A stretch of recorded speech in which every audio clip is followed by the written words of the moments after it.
امریکہ نے ضرورت پڑنے پر اسرائیل کی مدد کا اعلان کر دیا۔ صدر ڈونلڈ ٹرمپ نے کہا کہ ایران نے جوابی کارروائی کی تو امریکہ اسرائیل کی مدد کرے گا۔ ایران جوہری ہتھیار حاصل کرنے کی خواہش ترک کرے تو مذاکرات کے لیے تیار ہیں۔ امریکی وزیر خارجہ مارکو روبیو بولے، ایران پر اسرائیلی حملے میں ہمارا کوئی کردار نہیں۔ تہران خطے میں امریکی تنصیبات کو نشانہ بنانے سے باز رہے۔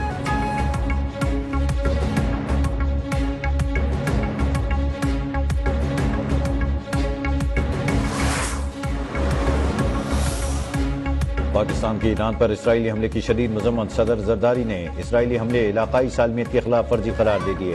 عالمی قوانین کی خلاف ورزی پر صہیونی ریاست کو کٹہرے میں لانے کا مطالبہ۔ وزیر اعظم شہباز شریف کا اسرائیلی حملے میں انسانی جانوں کی ضیاع پر اظہار افسوس۔ کہا، حملہ خطے کی نازک صورتحال کو مزید عدم استحکام سے دوچار کر سکتا ہے۔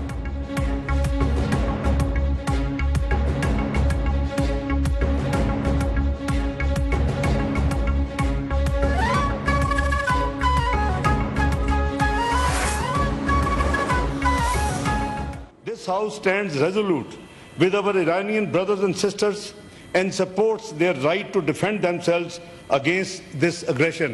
Thank you, Mr. Chairman. ارکان پارلیمنٹ کا بھی ایرانی حکومت اور عوام سے اظہار یکجہتی۔ قومی اسمبلی کے بعد سینٹ میں بھی اسرائیلی مخالف متفقہ قرارداد منظور۔ سینٹ میں وزیر خارجہ اسحاق ڈار اور قومی اسمبلی میں پیپلز پارٹی کے نوید قمر نے قرارداد پیش کی۔ خطے کی سلامتی کے خلاف اسرائیلی اقدامات پر اظہار تشویش۔ اقوام متحدہ اور عالمی برادری سے اسرائیلی جارحیت رکوانے کا مطالبہ۔ جوابی حملے ایران کا دفاعی حق قرار۔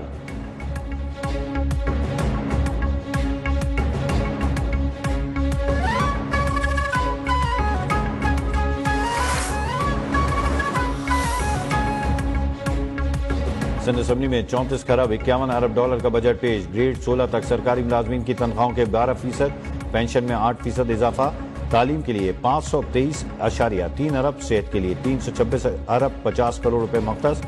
وزیر اعلیٰ سندھ کی بجٹ تقریر کے دوران اپوزیشن کا ہنگامہ، شدید شور شرابہ۔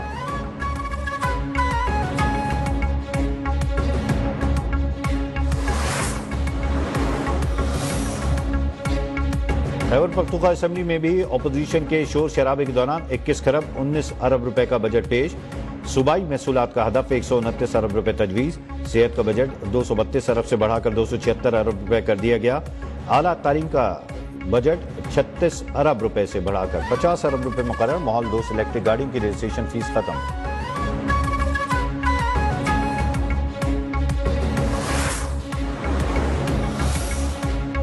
پی ٹی آئی دور میں معیشت کو تباہ کیا گیا، ان کے بوئے بیج کے نتائج ہم بھگت رہے ہیں۔ نون لیگ کی عرفان صدیقی کا سینٹ میں اظہار خیال۔ کہا، نون لیگ نے IMF کو الوداع کر دیا تھا، دہشت گردی کو ختم کر دیا تھا، لیکن پی ٹی آئی حکومت انہیں واپس لائی۔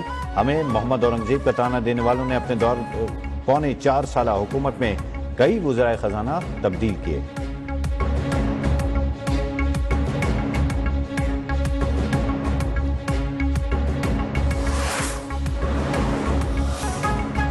اسرائیل کے ایران پر حملے کے عالمی معیشت پر انتہائی منفی اثرات۔ خام تیل کی قیمتوں میں 11% اضافہ۔ برنٹ آئل $76، WTI $75 فی بیرل میں فروغ۔ کئی ممالک کی اسٹاک مارکیٹس میں شدید مندی۔ پاکستان اسٹاک ایکسچینج میں بھی کاروبار کے دوران 2000 سے زائد پوائنٹس کی کمی۔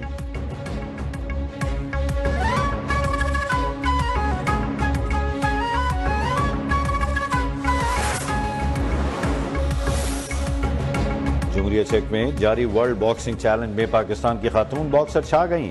لاورا اکرم نے فلسطینی حریف کو ہرا کر سیمی فائنل کے لیے کوالیفائی کر لیا۔ 57 kg کیٹیگری کی سیمی فائنل میں مقابلہ منگولیا کے باکسر سے ہوگا۔